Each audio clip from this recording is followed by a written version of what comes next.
Hello, welcome to my channel. This is Roslyn Adams and I'm happy to have you here. So today I'm going to be showing you how to calculate your CRS score.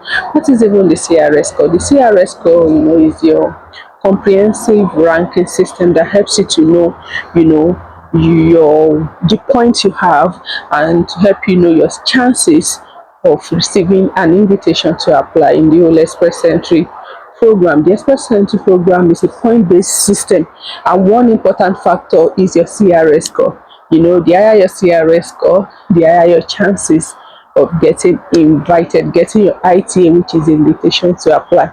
And there are so many factors that affect the CRS score. Age is one factor, very important. The younger you are, the higher your point.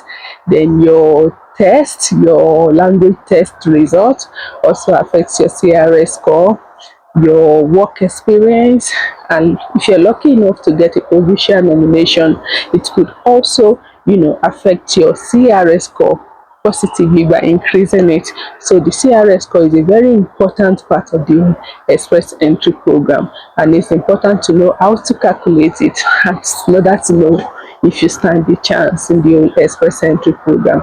So I'm going to be showing you practically how to calculate your CRS score. So let's go straight into it. Okay, to calculate your score, just go directly to Google and type CRS calculator.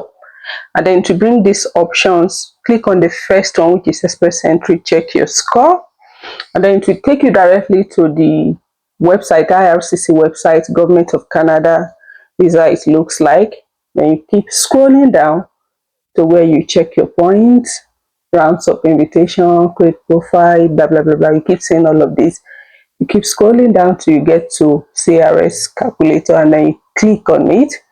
See this information. They said that from March 25 of 2025, they are no longer giving points for job offer. They usually give points for job offer before now. But of course, things are changing. So let's go calculate our CRS score. So for this first person, I'll be calculating for a single person. So the first option is, what is your marital status? To give you options when you click on it. Common law, divorce, legally separated, married, never married, single, annulled marriage, blah, blah, blah, blah, blah. So I'll be clicking on never married, single. And the next option is, how old are you? Choose the best answer. If you've been invited to apply, enter your age on the date you were invited, or if you plan to complete an Express Entry profile, blah, blah, blah. So the age we'll be using for this particular one is 25 years of age. Next one is, what is your level of education? Enter the highest level of education for which you earned a Canadian degree, diploma, certificate, educational credential, if you did outside of Canada. So we'll be looking at our options: secondary school, 2 or more certificates. So I chose master's degree or professional degree. So that's the highest certification for this person. Have you earned a Canadian degree, diploma, or certificate? And note to answer yes. English or French as a second language must have made up more than half your study. You must not have studied under an award that required you to return to your own country after graduation. So a lot of things there to note. But for this person, the person does not have a Canadian degree, so it's no. Then the fifth one is official languages. Canada's official languages are English and French. So you need to submit language test results that are less than 2 years old for open. So I said yes, of course you need a language test result.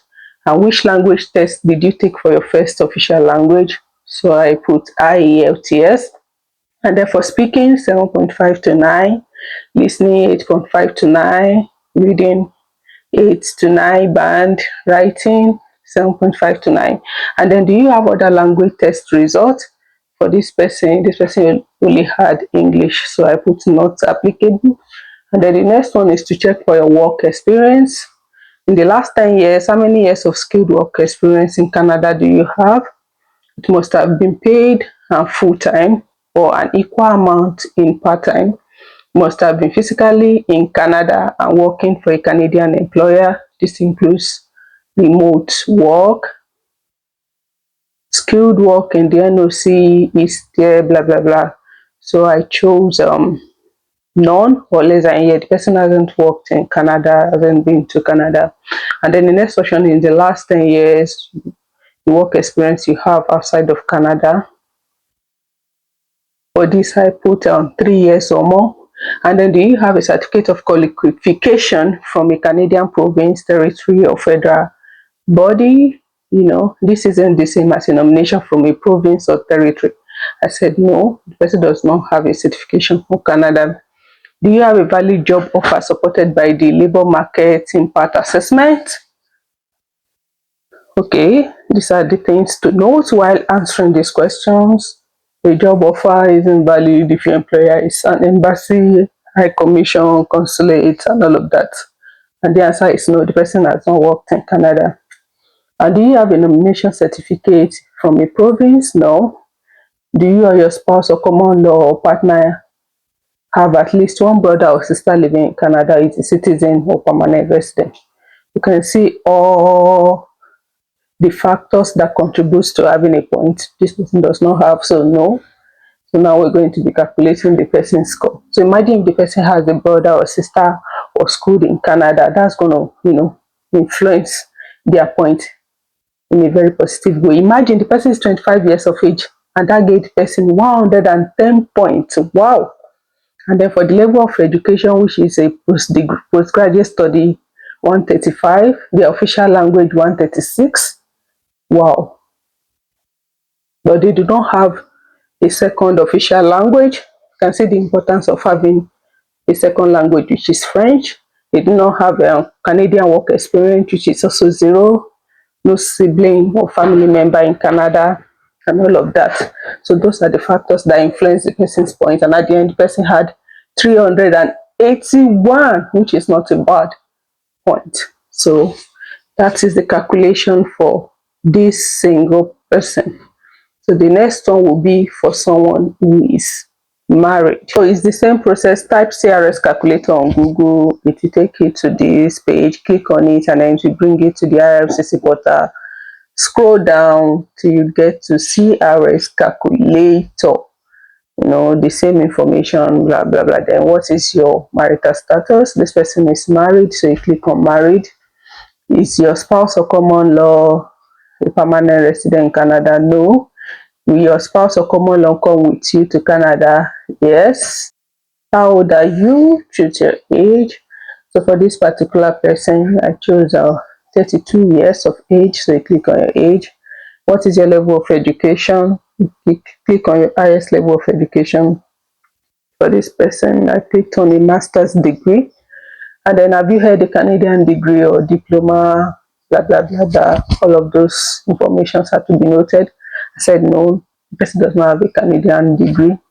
Then official languages. I said yes, the person has a test result that is less than 2 years. And which test result did you pick?